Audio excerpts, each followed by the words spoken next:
What's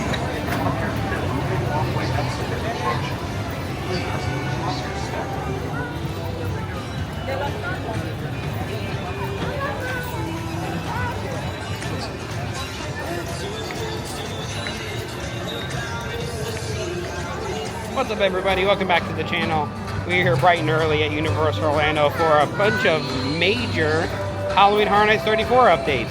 There's food booths out, the Toxic 20s Scare Zone props are out, lots of new additions to the Crooked Cat Lady, or the Cat Lady of Crooked Lane, and a few other details here and there. So we're gonna head over to Universal Studios Florida first, check out all those updates for Halloween Horror Nights 34, see if there's any new merchandise.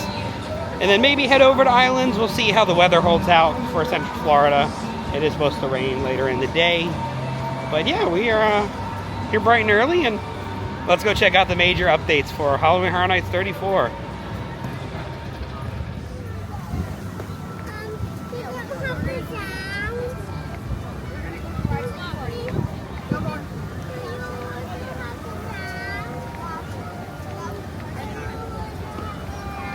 Right after you walk underneath those arches, you can see that truss work there. Looks like there's a few different sets. There's one right here above the gates, which will most likely be for like speakers and lighting for the opening ceremonies for Halloween Horror Nights 34. And then yeah, once we go through the turnstiles, we'll head inside and check out that big truss work for that classic Halloween Horror Nights logo. It's not up yet, but it's coming.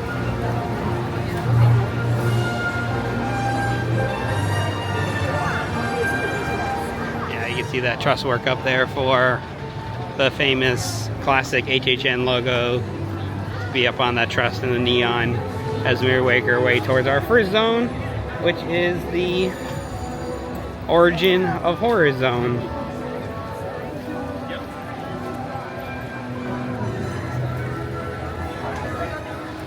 Yeah, it does look like they finally did add that fourth like catacomb up here on the right where the stroller parking normally is for Minions. So this is going to be where the chainsaw drill team are carving statues and monuments to the 4 IPs. So it'll be Jason, probably Bray Wyatt or a member of the Wyatt Six, and then Art the Clown and Freddy Fazbear, if I had to guess. But really cool details here as we await those statues. It looks like the zone is going to reach pretty far down. It's going to reach all the way down from that classic entrance with the neon all the way down here to the very end of Illumination Way, which the past few years has just ended in front of Despicable Me. So pretty cool that it's going to come all the way down here this year.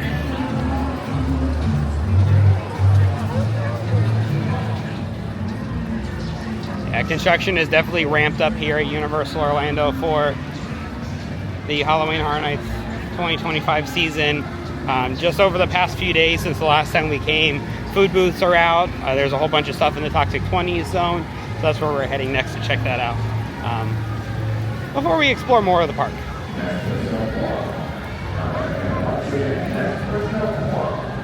Yeah, as we make our way towards the Mummy, we can see the first signs of our first sets of food booths here for Halloween Horror Nights 34. And as the wrestling fan in me, this one is very exciting. So this looks to appear to be a Bray Wyatt Firefly Funhouse food booth theme.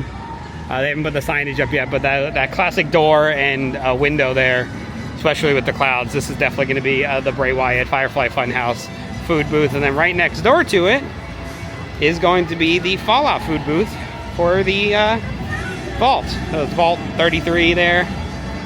Very cool. I'm guessing the registers will be on either side of them. Definitely check out when those food booths do open up. But yeah, we have a lot of updates here in New York. So the storyline for the Toxic 20s is a bank heist with the Mafia has gone astray when one of the vehicles crashes into the back of a truck full of BlizzCon toxic waste, which BlizzCon is from Bugs Eaten Alive from a few years ago. So So they're bringing that storyline back and weaving those storylines within Halloween Horror Nights lore together. So as we progress through the zone, you're going to see that it's all kind of 1920s, mafia themed, and there's some really cool props out here. So let's go check that out. Yeah, just look at all these props. So here's your Laboratory and Chemicals BizCon Industries USA truck full of BizCon radioactive toxic waste, and that mafia getaway car completely destroyed, crashing into the back of it. And just across from that, it looks like there is a florist stand. So this is where the characters can hang out inside, kind of like they did for Torture Fair last year, but you can see all that gross erosion there on the sign.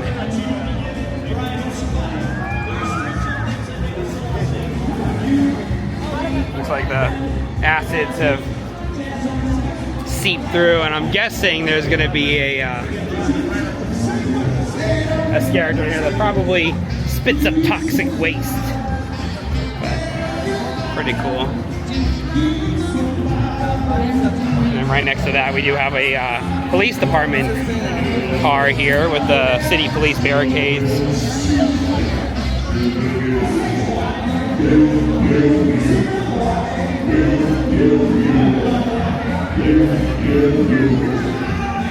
Quickly stepped inside the Sahara Traders here at the exit to the Mummy, where it looks like they actually turned this display here. So this display was actually this way previously, and if the rumors are correct that the arcade here is actually being turned into the tribute store for this year, or some kind of Five Nights at Freddy's experience, or some experience in general, it kind of creates a little bit better of an open flow in and out of that building than it was previously.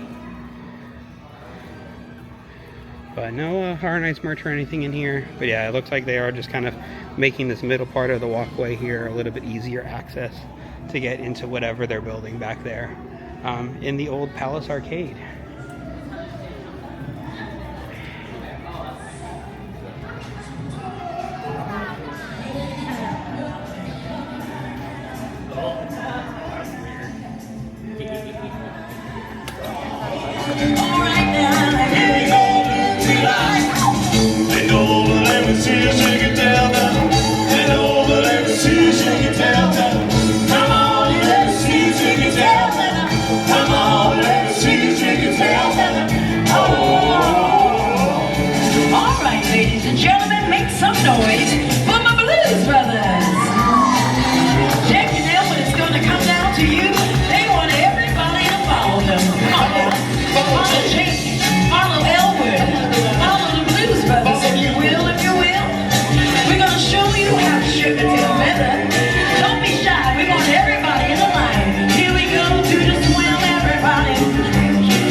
Cool set pieces here for the Toxic 20s. Looks like an old alleyway stage door there, so this will be another area where the actors can come and hang out and be up on stage. There's even a few more over here. We know it's a little warm, but we'll be right back at 12 o'clock on the Delancey Street Community Stage. We'll see you there. Now this is really cool. Over here, right down Sting Alley, there's this periodicals newspaper stand. And if you look really carefully, you can see some of the newspapers there. Toxic City, BizCon Industries, Bank Heist Causes, Pandemonium, BizCon Spill. Old boxes of like chewing gum and stuff.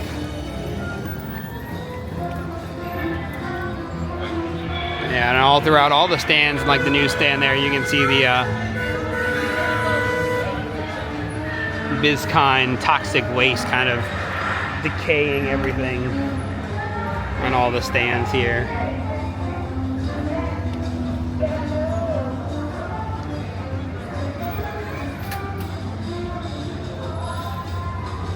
And across the way, there's another set piece.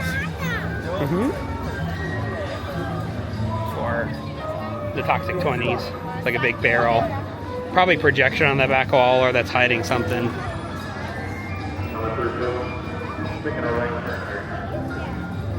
Super cool. Looks like that's it for the Toxic 20 zone, but I mean, that's a lot of props that went up in just a couple of days, and I'm sure it's not going to stop there.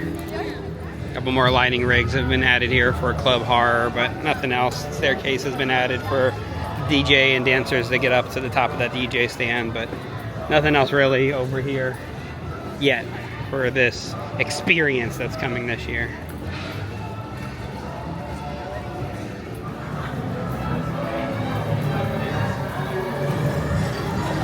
Made our way over into Diagon Alley really fast because they have started putting out all the props for the Death Eaters that will be roaming around back here like the past few years during Halloween Horror Nights 34.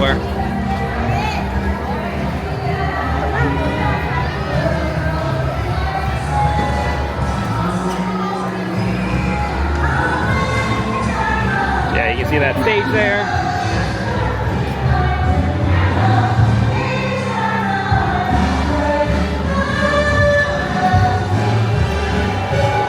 We'll head down Nocturne Alley and see if there's any props down there for the Death Eaters as well.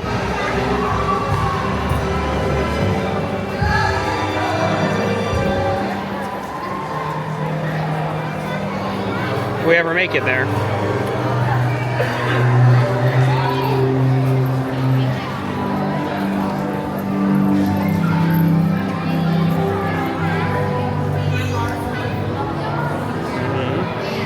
Not yet. Soon, baby.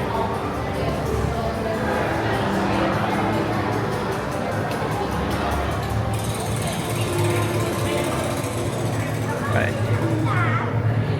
yes, it's very difficult to see in here because it's so dark, but there are props down here in Diagon as well, or in Nocturne Alley for the Death Eaters, because they do love coming to Nocturne Alley here in Diagon Alley.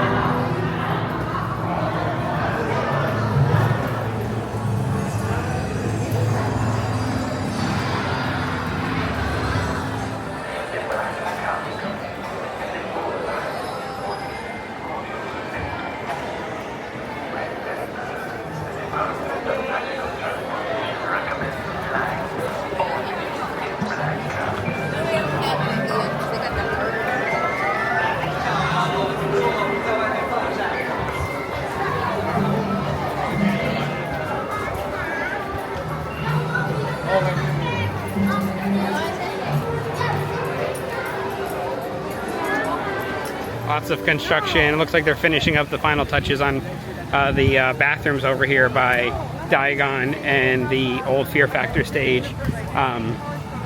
They completely redid this entire building. They redid the roof. They redid all of that. So it looks like it should be completed before Halloween Horror Nights starts. I'm sure it will be because there's a big area back here. They're also refurbing the bridge. There's the bridge system that connects Diagon straight over to Simpsons. That is still closed off as well. That, again, should be finished by the 29th when Halloween Horror Nights officially starts.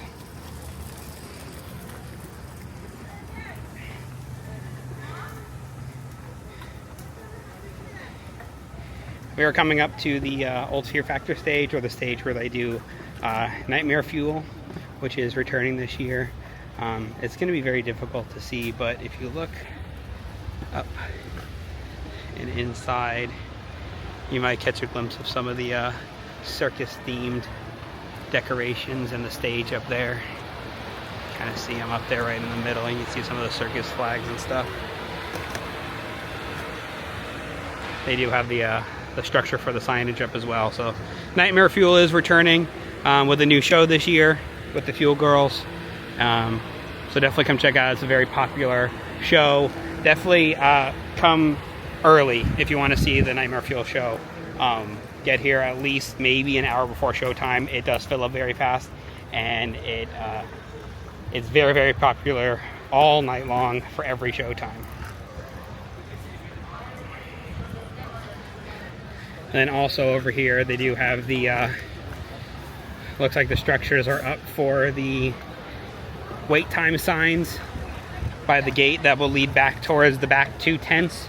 So this will be the location to enter the backstage area for Halloween Horror Nights to join the queues for Fallout and the Norwegian or Norse haunted house.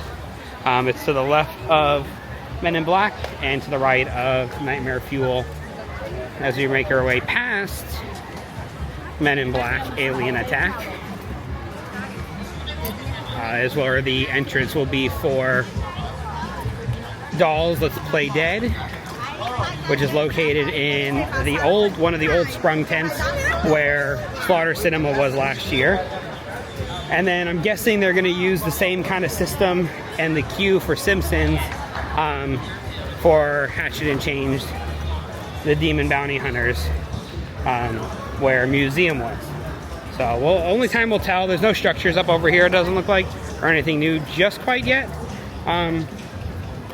But yeah, the facades are going up really nicely over for Dolls Let's Play Dead and Hatchet and Change, the Demon Bounty Hunters. But yeah, you can see on this side, see all that construction on that bypass bridge. So hopefully that'll be open for Horror Nights. Exit the Simpsons, you can see the entranceway to the saloon there. That's for the Hatchet and Change, the Demon Bounty Hunter entrance. You can kind of see it through the trees there. And then you can see that big Dolls facade and Fallout way in the back there.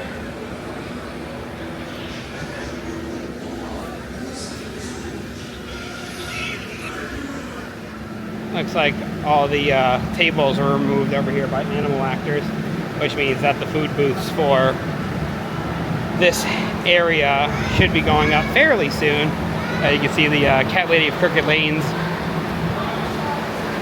cabin there. We'll head over there and check that out soon. But we're gonna make our way into DreamWorks, cool off for a little bit in the water playgrounds, grab a bite to eat maybe, and then we'll head over to Crooked Lane and Masquerade Dance with Death.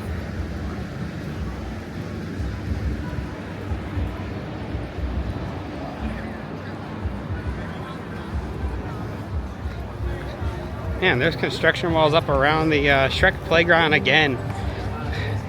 Seems like to me that every other time we come here really, this is all under construction. I don't know what's going on with this playground, but it might just be the splash pad actually. I don't know if it's just like a drainage issue or what, but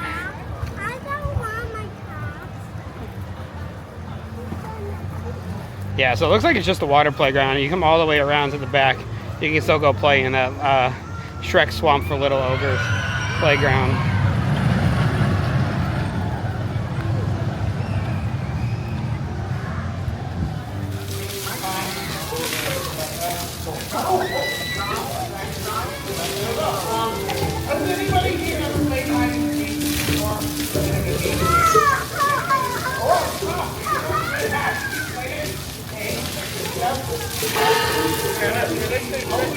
Lots of work has been added here to the Cat Lady of Crooked Lane's cabin. They added these structures on either side of the cabin with like a dirt pile where she can bury stuff and like a little chicken coop. The front porch is looking really nice. Front door is on now, and then on this side is the cauldron for her special soup that she offers.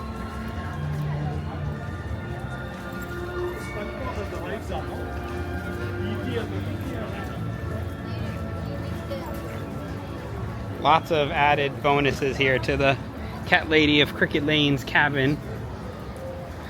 Looks like they are still filling the trees with pumpkins, so we'll head over down the lane.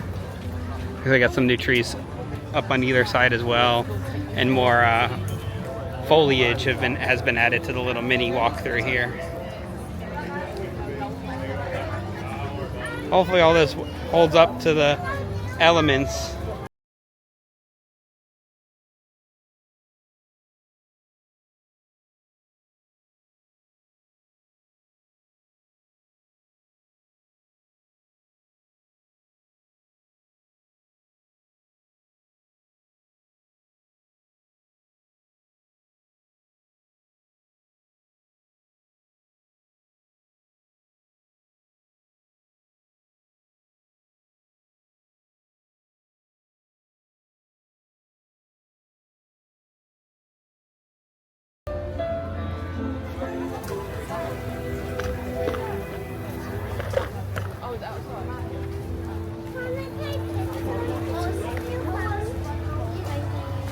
Here's the Simpsons.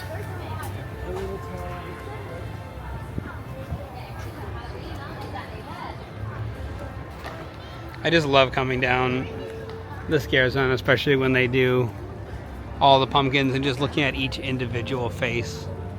Some of them are scary, some of them are super cute, some of them are weird and wacky. But just everything in the zone, the props, the storyline, the pumpkins in the trees, it's all just that classic vintage Halloween, and it's going to be so much fun to see this all lit up with orange glowing lights and full of cat monsters and trick-or-treaters. They even added these really cool like lamp posts here down Crooked Lane. Still no sign of Little Boo, but I'm sure Little Boo will make an appearance here. You just gotta find him. That's the fun part.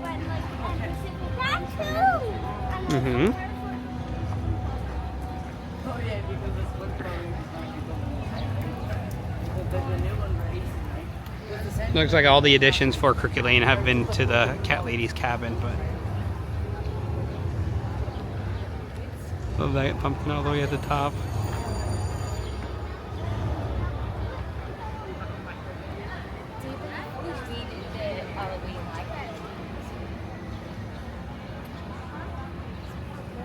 Like every year is very different when it comes to the zones throughout Halloween Horror Nights, but I love that this year every part of the park, even in front of Mel's with the roller skaters and all that, I love that they're all very, very unique. Like you have your Cat Lady of Crooked Lane, which is classic Halloween. You have that macabre masquerade vampire zone. The Toxic 20s is such a unique style and a unique idea for a zone. And then having those elements of like club horror or the, like I said, the Mel's die-in car hops and all that is super, super cool. I just love the idea of it all being very vintage yet modern yet unique themes all throughout the park.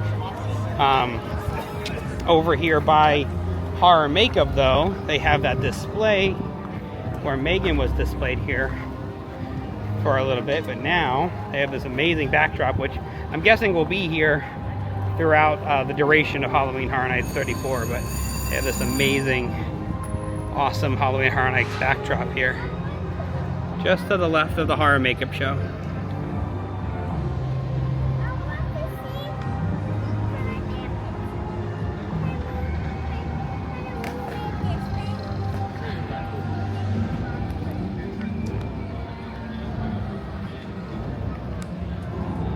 We enter into the last scare zone we have not walked through today, which is Masquerade Dance with Death. You can see that they've had a lot of foliage here on the front gates, and then each stage actually got some major upgrades, considering this was one of the first scare zones to get props. There's still a lot of work being done on the zone. As we make our way up to the first stage, this is the Bat stage. Like you see all those dead vines added to the front, the candles, and then one of the best sights to see as a Horror Nights fan is tarps. So underneath that tarp is something gross. Probably head, body parts, or a full body. You never really know, but love the foliage they added to all these props. Hopefully these all last during the storms that we get here in Central Florida. And then we head over to the gargoyle stage,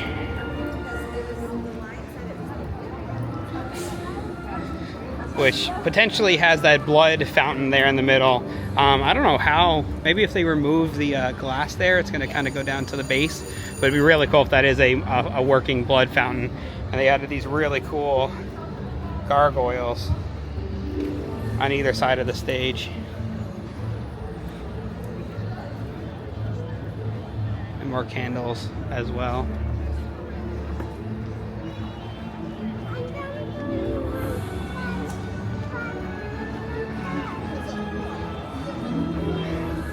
And we'll get to the Panther stage in just a minute. We're gonna kind of backtrack, but over here at the Raven stage, looks like there are more pretty large props here.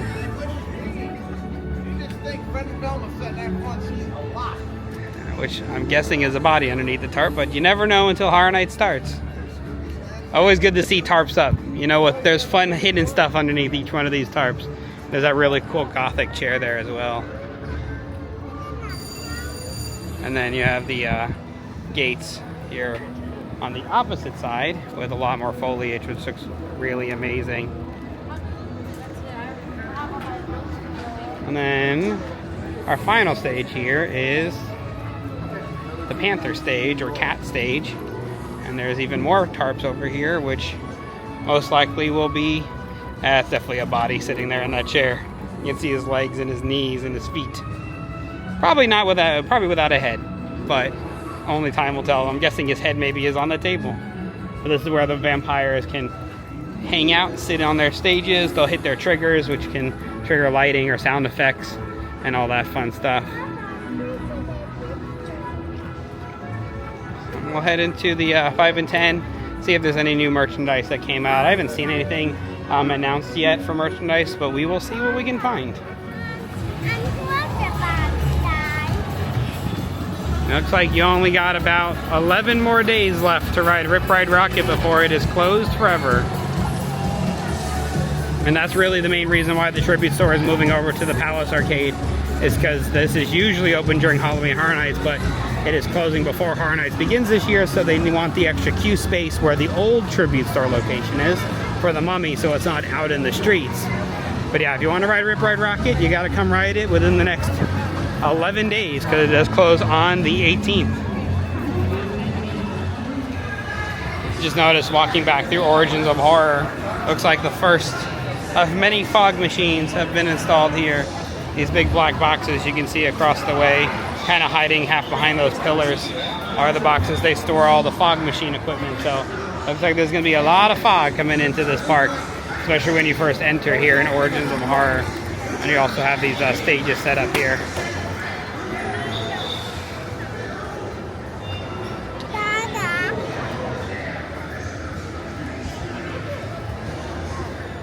Doesn't look like any Horror Nights merch or any decorations are set up here in the big Universal Studio Store just quite yet. Still has a lot of the How to Train Your Dragon merch and a lot of the Epic Universe merch still in here.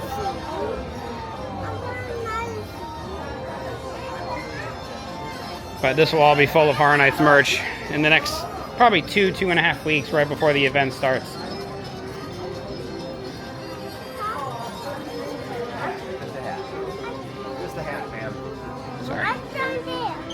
Yeah, it looks like the grand opening dated shirts are here too as well as the ones that they sell in the park.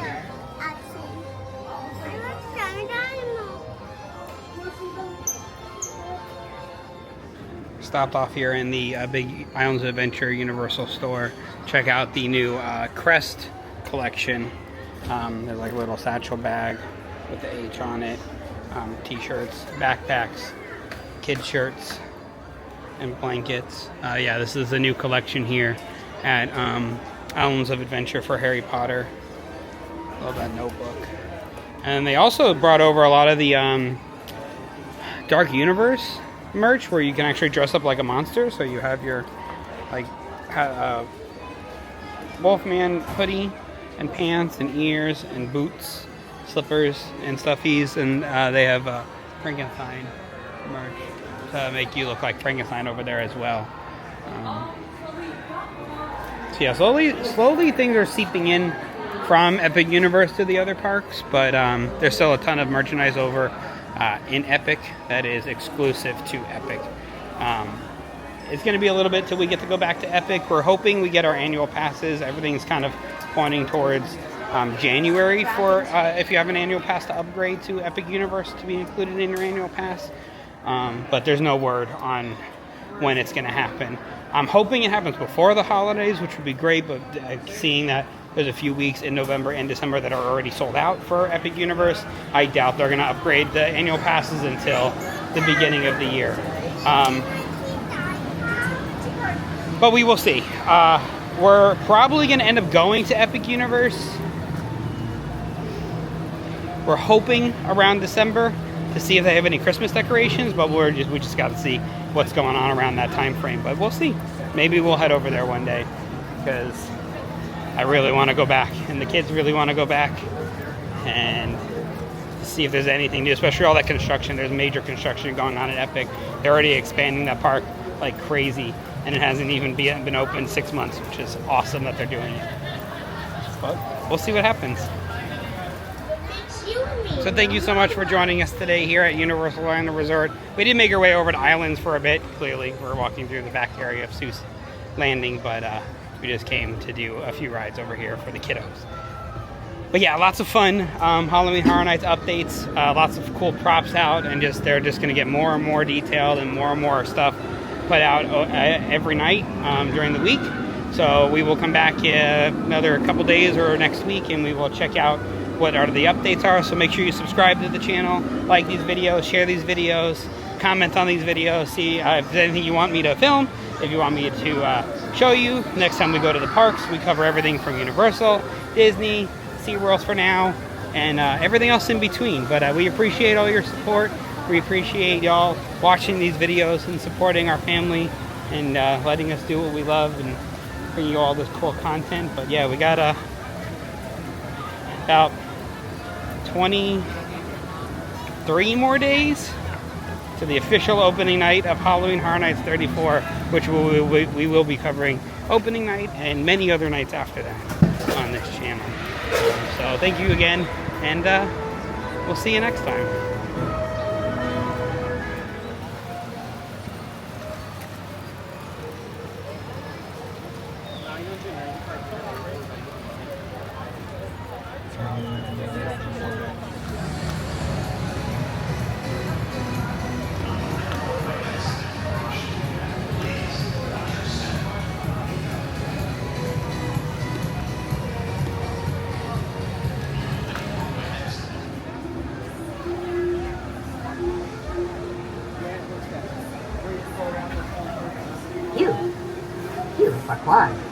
Why?